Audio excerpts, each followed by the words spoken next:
Los inicios de cualquier civilización encierran misterios que a menudo están rodeados de mitos y leyendas sobre sus orígenes.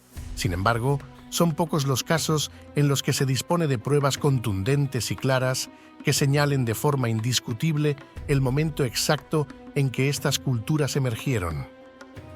Los egipcios, no obstante, constituyen una de las excepciones dentro de las civilizaciones africanas, pues poseen tanto evidencia material como documental sobre sus inicios y los de sus primeros gobernantes.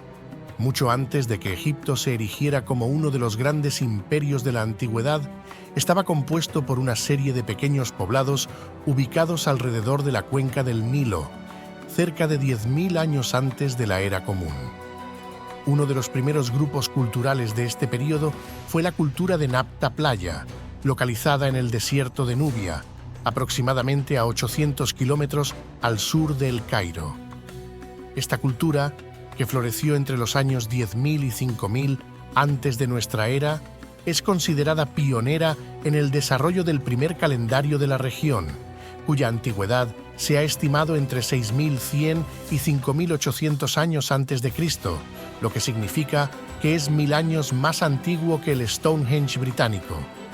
Según el astrofísico Thomas Brown, este megalito pudo haber funcionado como un observatorio astronómico, ya que la disposición de las piedras coincide con la rotación de las estrellas del cinturón de Orión, cuyo ciclo se repite aproximadamente cada 25.000 años, coincidiendo con los equinoccios.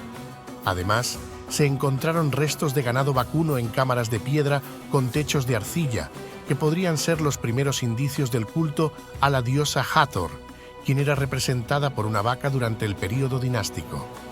Siguiendo la cronología, a la cultura de Napta Playa le sucedió la cultura Fayum, que habitó el oasis del mismo nombre, situado a unos 80 kilómetros al suroeste de El Cairo.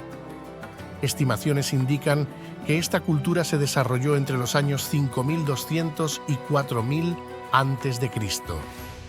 De ella se han hallado restos de graneros que contenían trigo y cebada, restos de chimeneas y viviendas elaboradas a partir de cañas con tejados de paja. Entre sus herramientas principales se encontraban hachas y cuchillos de piedra y puntas de flechas, lo que indica la práctica de la caza. Posteriormente, alrededor del año 4000 a.C., surgió la cultura merindense en el Bajo Egipto. Esta cultura se dedicó principalmente a la agricultura. Vivían en chozas y elaboraban figuras de terracota que representaban ganado vacuno, además de practicar la cría de carneros, bueyes, vacas, cabras, cerdos y domesticaron perros. En cuanto a sus rituales funerarios, solían enterrar a sus muertos en posición fetal, cubiertos con esteras o con pieles de animales, en fosas ovaladas y poco profundas cerca de sus hogares. En paralelo a la cultura merindense, surgió la cultura Maadi-Buto entre los años 4400 y 3800 a.C. A diferencia de sus predecesores, fueron los primeros en crear necrópolis en el antiguo Egipto, siendo una de las más importantes la necrópolis de El Batán, situada en las inmediaciones de Asiut, en la orilla derecha del río Nilo. Dichas tumbas contenían ajuares funerarios ricos en joyas, collares, amuletos, vasijas cerámicas y cucharas de marfil o piedra. Según la egiptóloga alemana Helga Baumgarten, hacia el año 4000 a.C., la cultura Maadi se dividió en dos: la cultura Maadi, situada en el Bajo Egipto, y la cultura Buto, situada en el Alto Egipto. La cultura Maadi, ubicada en las proximidades del delta del Nilo, fue la que introdujo la explotación del cobre en la región, según el egiptólogo Michael Hoffman. También fue responsable de la domesticación de los primeros burros para el transporte de vasijas con aceite o grasa desde el sur de Canaán hacia el Egipto prehistórico. En cuanto a la arquitectura, esta cultura desarrolló cabañas hechas de barro, con fogones y chimeneas, siendo algunas de ellas subterráneas. También tenían graneros donde se han encontrado restos de trigo, cebada, lentejas y guisantes, y se dedicaban a la pesca. De acuerdo con el egiptólogo alemán Werner Kaiser, la cultura nakada pasó por 3 etapas. En una primera etapa, datada entre los años 4000 y 3500 a.C., surgen mejoras en la artesanía, elaboradas en cerámica, hueso y marfil. Hubo una expansión de las poblaciones hacia el sur y comenzaron a haber intercambios comerciales de materias primas como el lapislázuli, provenientes de poblaciones situadas en lo que actualmente es Afganistán. En lo que se refiere a las prácticas funerarias, comenzaron a existir tumbas más grandes destinadas a los líderes que convivían junto con otras pequeñas y sencillas dedicadas a los plebeyos, en las que se encuentran no solo personas, sino también restos de animales e incluso cornamentas. Es en esa etapa en la que surge la primera gran ciudad conocida como Nequen, que ejerció una gran influencia en la región durante 5 siglos. Posteriormente, con la llegada de la segunda etapa, Nequen pierde su poderío y es desplazada por la ciudad-estado de Hieracómpolis, la cual comienza la centralización de la región sometiendo a poblaciones más pequeñas, expandiéndose al Sinaí y hacia el sur de lo que actualmente es Palestina. Alrededor del año 3200 a.C., la ciudad de Hieracómpolis fue especialmente importante dentro de la cultura egipcia, ya que fue allí donde se crearon los primeros signos que precedieron a los jeroglíficos y el primer templo egipcio de la historia. A nivel religioso, fueron responsables de los mitos egipcios más antiguos. Finalmente, alrededor del año 3000 a.C., surgieron las ciudades de Tinis y Abidos, siendo esta última la que asumiría el control de la ciudad de Hieracómpolis y se expandiría hacia Nubia. En la ciudad de Tinis se desarrollaron los primeros jeroglíficos propiamente dichos: la navegación a vela, las primeras pictografías, los sellos distintivos de cada soberano, los primeros cementerios reales y las primeras obras de irrigación. Igualmente, fue el sitio donde comenzaría la primera dinastía egipcia con Narmer, el primer faraón. De acuerdo con Manezo, un sacerdote e historiador egipcio del siglo III a.C., antes del surgimiento de los primeros faraones, cada ciudad-estado tenía sus propios reyes, siendo Horus, también llamado Horus Escorpión II, uno de los pocos reyes del período predinástico del que se tiene constancia. Tras la muerte de Horus, el control de Hieracómpolis y de las demás ciudades sometidas por Tinis pasó a manos de su hijo Narmer, el primer faraón propiamente dicho, quien gobernó durante un período de 60 años y unificó los territorios del Alto y el Bajo Egipto durante su mandato, alrededor del año 3100 a.C. Aunque en un primer momento se pensó que Narmer, descrito por Manezo, era un rey mítico y no uno real, hubo una serie de descubrimientos arqueológicos que demostraron su existencia. El primero de ellos fue una serie de pinturas murales que representaban a Narmer en la ciudad de Hieracómpolis, descubiertas por el arqueólogo James Kibble en 1898.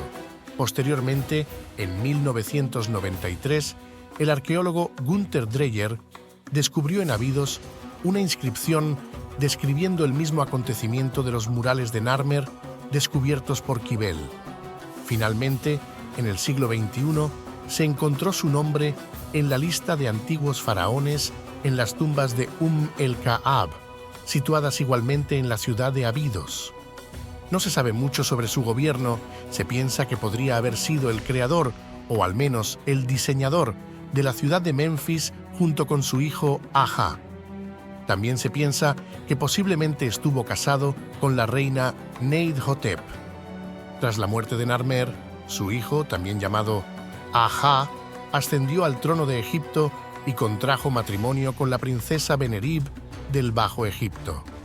De acuerdo con el cronista Julio Africano, no tuvo hijos con su esposa, pero sí los tuvo con Gent, una de sus concubinas, siendo Den el único conocido hasta la fecha. Según Maneto, se convirtió en faraón a los 30 años y gobernó hasta los 70 años de edad. Entre sus principales obras se encuentra la construcción de un palacio en Memphis, la creación de la fortaleza de Ineb-Hej, la primera mastaba en la necrópolis de Saqqara y un templo dedicado a Neith, la diosa de la guerra, situado en la ciudad de Sais en el Bajo Egipto.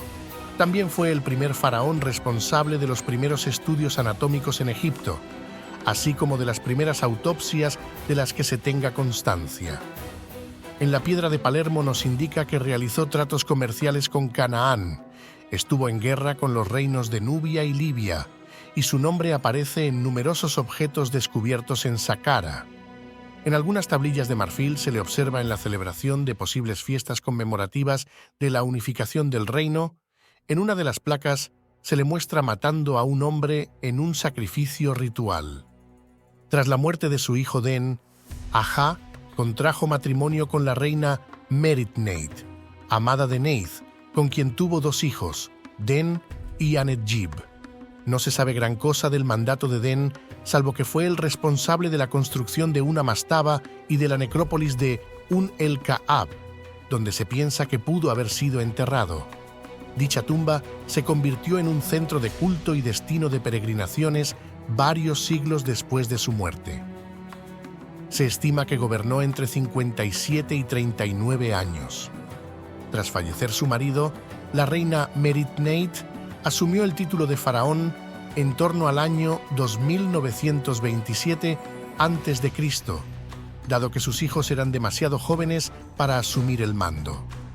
Durante muchos años se pensó que Meritneit era un hombre hasta que se encontró su nombre ligado a su descendencia en una gran mastaba situada en la necrópolis de Saqqara. No se sabe gran cosa de su gobierno, salvo que, al igual que su hijo Den, dio continuidad a la construcción de monumentos funerarios en la ciudad de Tinis y que pudo haber sido la responsable de arreglar el matrimonio de su hijo con la reina Inetcaes. La reina sobrevivió a su hijo Den, quien, de acuerdo con Manezo, gobernó Egipto durante 23 años y falleció sin dejar descendencia ni hacer grandes innovaciones, salvo la introducción del cobre en la elaboración de herramientas y objetos decorativos, algo que en siglos previos era propio de la cultura Maadi-Buto. Aunque el proceso de unificación del Alto y el Bajo Egipto había comenzado durante el gobierno de Narmer, ningún faraón había ostentado el título de gobernante del Alto y Bajo Egipto de forma oficial. Esto cambió con el ascenso del faraón Den, quien estableció ritos religiosos destinados a repetir el Hebsed, es decir, la coronación como una forma de renovar el poder real. De acuerdo con lo que relatan las inscripciones de la Piedra de Palermo, el gobierno del faraón Den estuvo caracterizado por un gran número de ceremonias religiosas y por su guerra contra las tribus nómadas del Sinaí, cuyos territorios deseaba para sí. Entre sus principales obras se encuentra la construcción de la tumba de su madre, Meritneit, en la necrópolis de Saqqara, que falleció durante su reinado, así como la construcción de su propia tumba en la necrópolis de el-Ka'ab, para la que empleó granito rojo, un material que nunca antes se había usado en la pavimentación de las tumbas. Tras varios años de prosperidad, la primera dinastía se va a enfrentar a 2 grandes crisis en un periodo de 19 años. La primera de ellas llegará durante el mandato del faraón Adjib, quien, de acuerdo con el investigador Toby Wilkinson, gobernó cerca de una década. Según inscripciones de la Piedra de Palermo, se presume que Adjib procedía del Alto Egipto, concretamente de la ciudad de Tinis, donde se le llamaba como Meribre. Su gobierno enfrentó varios levantamientos en el Bajo Egipto y la pérdida de su primogénito, el príncipe Saba, quien murió en circunstancias sospechosas, posiblemente debido a un complot. Su lugar de descanso iba a ser la necrópolis de el-Ka'ab, en Abidos, en una tumba relativamente pequeña y sencilla con la cámara funeraria construida totalmente de madera.